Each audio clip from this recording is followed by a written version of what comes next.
ساتھی آؤ، میں اور آپ آج کی اس بزم میں یہ پختہ عزم کر کے اٹھیں کہ آج ہم خود بھی اور اپنی اولاد کو بھی، اپنے دوستوں کو بھی، میرے والد گرامی فرمایا کرتے تھے جس سے دوستی ہو نا اس کی انگلی پکڑ کے دین کی راہ پہ لے آؤ، یہ دوستی کا حق ہے۔ اس کے لیے آپ بہت کچھ کرتے ہیں لیکن اگر اس کو دین نہیں دیا تو کچھ بھی نہیں دیا۔ کوشش کرو میرا دوست ہو اور جہنم میں جائے۔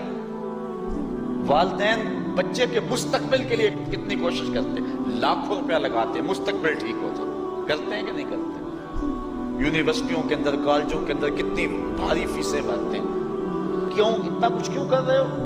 میں نے دیکھا بوڑھا باپ اپنی کمر پہ بوریاں لاد کے مزدوری کرتا ہے، مائیں اپنا زیور بیچ رہی ہیں کہ اولاد پڑ جائے۔ میاں اتنا کچھ کیوں کر رہے ہو؟ جی مستقبل ٹھیک ہو جائے۔ یہ مستقبل کتنا ہے؟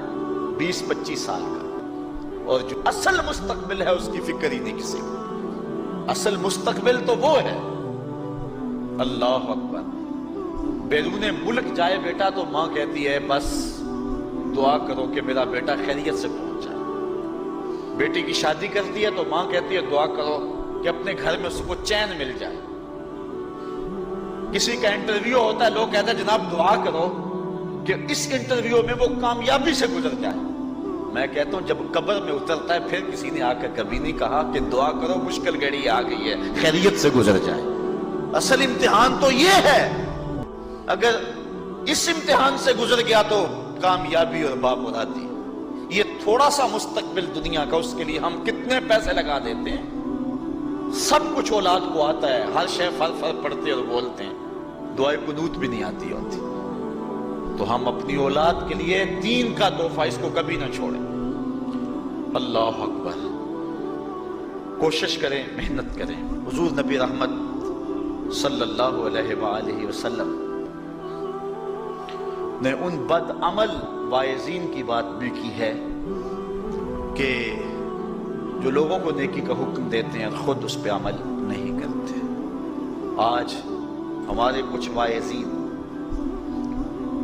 لوگوں کو تو واعظ و تلقین اور نصیحت کرتے ہیں اور خود نماز میں سخت سستی کا ارتکاب کرتے ہیں، اور جس سے قوم کے اندر نماز میں سستی عملاً پیدا ہو جاتی ہے۔ کوئی عرس کی تقریب ہو، کوئی محفل نعت ہو، کوئی جلسہ ہو، کوئی شادی کی تقریب ہو، نماز کے وقت کا پورا خیال رکھا کریں اور اس بات کا لحاظ رکھا کریں۔ بلکہ ہمارے ہاں ایک عجیب سا فیشن ہے اور عجیب سی بات ہے، میں بڑا حیران ہوا کرتا ہوں کہ عشاء کے بعد جب جلسے ہوتے ہیں نا ہمارے مساجد کے اندر، تو مغرب سے اعلان شروع ہو جاتا ہے آج رات فلاں صاحب خطاب فرمائیں گے، اور پھر جب نماز عشاء ہوتی ہے تو ہمارا نقیب محفل کھولتا ہے لاؤڈ سپیکر اور وہ اعلان کرتا ہے حضرات جماعت ہو چکی ہے، اب مسجد میں آ جائیں۔ یعنی یہ نماز کو ہلکا کرنے والی بات ہے۔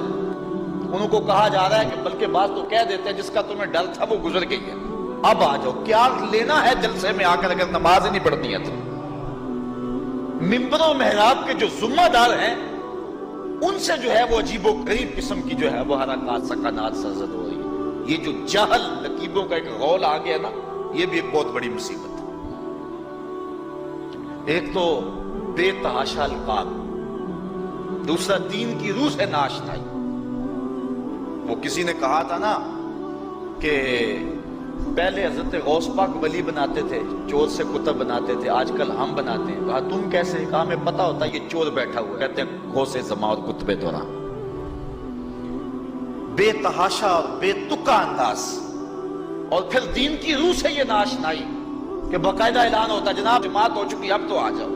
تو کیا کرتا ہے ساری رات جاگ کے اگر عشاء کی نماز ہی نہیں پڑھی تو نماز کو ہلکا کیا گیا ہے۔ اسی طرح جلسہ لمبا ہو رہا ہے اور نماز کا وقت سکڑ رہا ہے۔